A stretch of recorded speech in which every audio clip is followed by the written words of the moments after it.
Hey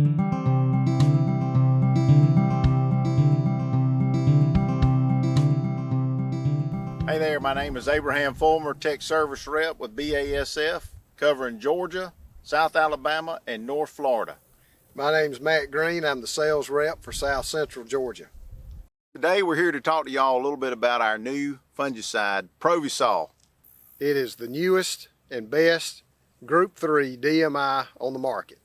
It is fast drying time within an hour, low use rate 3 to 5 ounces, and the best thing about Provysol, it fits any fungicide program you may be applying to your peanut field.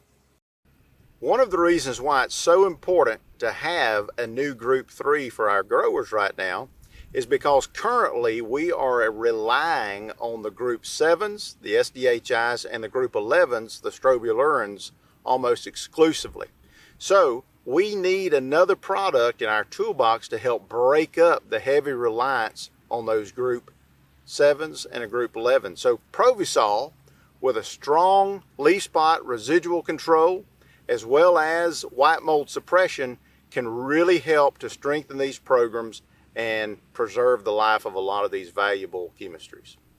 Well, Matt, one of the things we have seen this year that's been pretty consistent with what we've seen last year is this whole idea of mixing Provysol and tebuconazole together, and that we're finding that there is a synergy that when you bring the Provysol to an older product like Teb, is that it revitalizes a lot of the white mold activity and leaf spot activity that Teb used to have. And so we're seeing a really strong mix there. So just for example, in this plot that we're in right now, this happens to be one of those Provysol Teb combo plots, and it's looked great all season. It's probably been one of the best we've seen all year. Have you seen any growers use that this year, that particular combination, and what have they thought about it? Yeah, Abraham, we have taken a look at that, actually worked that into a lot of programs, especially depending on what their white mold rates are and those timings with maybe some of those higher end products as far as cost per acre, where we would take Provysol and Teb, throw it in at a 75 day or 105, and then actually put it in later in the year. And I know you're going to talk about that a little later in the segment. But as far as the results, leaf spot control has been very good, and bringing additional white mold suppression to lift what Teb was doing in the field has been very, very pleasing to the grower, to be quite honest with you. Well, I think the whole concept of synergy and products working together is something that we're beginning to understand more and more about, and just how important it is to match certain chemistries together.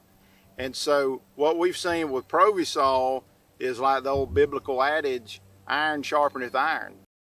So we say that Provysol is very flexible. But one of the ways we really confirm that, and one of the ways we continue to look at it in a research program, is to rely very heavily on our university counterparts, such as a trial here that we're doing at the University of Georgia with Dr. Colbreth at the Lang Farm. Currently, we've got Provysol in about 10 different research trials across the Southeast, and the whole purpose is to figure out how does it fit in all of these different white mold leaf spot programs. So from a white mold standpoint, we know that Excalia is a new up and coming product that's going to be used exclusively pretty much for white mold. Well, how does Provysol fit into there? Take an old friend like Convoy or Umbra. Where does Provysol fit in there? Take one of the industry standards like a Lattice. Where does Provysol fit in there? So that's really the whole point of looking at a lot of these trials, is to confirm and potentially adjust, if need be, our recommendation for exactly just where Provysol fits from a rate and from a timing standpoint. So Abraham, we've been talking about Provysol, and the big question that we have received this year is, can I use Provysol late in the year, say from that 110-day spray going on? Well, the short answer is yes, absolutely. Provysol's got a great fit towards the end of the season. However, there are a few questions that we need to ask prior to making that recommendation. Number one is, what was your variety? What was your fungicide program? In other words, what have you sprayed prior to that? for some of the reasons that we want to ask that is because of resistance management. We don't want to be spraying the same thing over and over again. But really the crux of the matter is, how bad is the leaf spot in your field? Do you foresee this being a curative application or a residual preventative application? And the reasons that we're asking that is that because Provysol is primarily a product that provides extended residual control. It does have some curative properties, but it's primarily a residual application.